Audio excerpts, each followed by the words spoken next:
Welcome back to War Thunder and welcome aboard the D.521, which is a rank 2 battle rating 2.7 French fighter plane within the British tech tree, to be more precise in the premium tech tree section. To make it short, I make this video because we are now in the, let's say, middle end of the war bond season for this month, and this plane is available if you have collected enough war bonds. Now, I want to prevent you from getting disappointed for two reasons. First of all, this is not really a premium plane. Every premium plane has a talisman on board. This thing is more like a collector's item, and that it is only. There is a premium version with the talisman equipped, that is the D520. I'm not sure if you can get it any longer. I purchased it when it was available for Golden Eagles, then it went into a package, and now I think it's removed from the store, but I could be wrong on that. Let me know in the comment section if you have further informations. Now, the thing about the D521 is it comes without a talisman, as I mentioned, but you can purchase it. But I think it's kind of a waste to, spend so much time and effort on war bonds to get them, then to get this aircraft, and then to pay a bit more money, or play Golden Battle or Golden Eagle battle wagers to then be able to purchase a talisman for it. And that has to do with, that it is unnecessary. There are better aircraft to get for I think some Golden Eagles you can get much cheaper, different and better grinding aircraft, in my opinion. Not cheaper in terms of talisman costs, but for the effort. Now, the problem with this plane is this: from the raw stats, it doesn't look too bad. The maximum speed is like 20 kilometers an hour higher than on the normal D520. The battle rating is the same. The armament is the same. More on this in a moment. And it doesn't look too bad.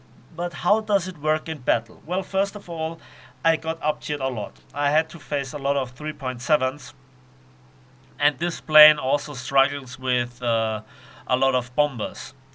I could insert here a lot of scenes, where I can't finish off a bomber properly despite multiple 20mm hits in the engine or the wings, and all sorts of kill steals. But this is kind of, let's say, normal, at least in the current state of the game. What this plane really is a collector's item. It is rare. It is rather rare. So far, it has been available once or twice in some sort of mission or achievement. I don't quite remember it. It's a really old premium within my collection. Now, the first thing is the performance is not really spectacular. There are a lot of planes that have better handling characteristics, that have better top speed, that have much better climbing potential, that have heavier armament, that have more ammunition for their heavier armament, and they also don't struggle as much. Now, that was a lucky kill. I aimed for the pilot. The HE-111 came in a straight line, but I think there is no aircraft really in the game that couldn't make the kill at this point or time. I mean, yes, the central mounted 20mm Hispano 404 cannon helps. It's centralized, so you can pull off precise shots. But 60 rounds is rather low. It is the same amount per cannon as, for example, on a Spitfire Mark IIB or 5B as well. But you just have one cannon instead of two. So the total is 60 and at 120. And I think, you really feel that. Now, for arcade, it's not too bad because you can reload. And I had a lot of fun in arcade with my D520 back in the days. But even then, it was not so really convincing for me. I mean, it was cheap. It was a nice looking aircraft. At that time, it was the only French aircraft. Now we have the French Boston and this aircraft, so we have technically three different French aircraft within the British premium tech tree. Now, what about the secondary armament? Well, we are looking at four 7.5mm Mach 1934 machine guns with 2,700 rounds between them. Well, those are not just the smallest caliber aircraft guns in the game. There is nothing smaller. The next smallest thing is practically a 7.62 on some of the Russian and American aircraft.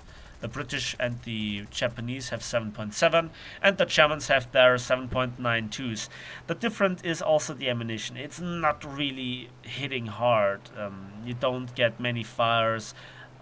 In fact, I have set no fire so far with the machine guns. Overall, they do damage with time, but it's not the same with 50 cals.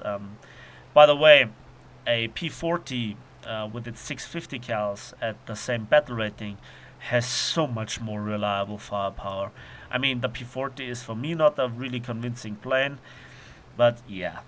Then what about the overall performance? Now you see me here dogfighting a Bf-109 F1, which is in itself a really good aircraft and has similar armament.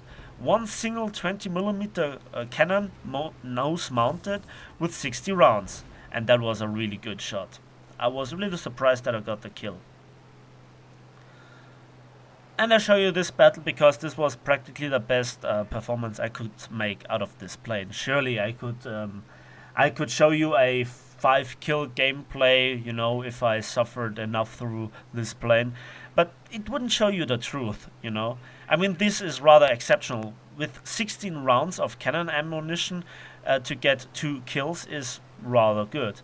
What this plane really lacks is energy retention, in my opinion. I mean, it's not horrible, but you're really not that fast.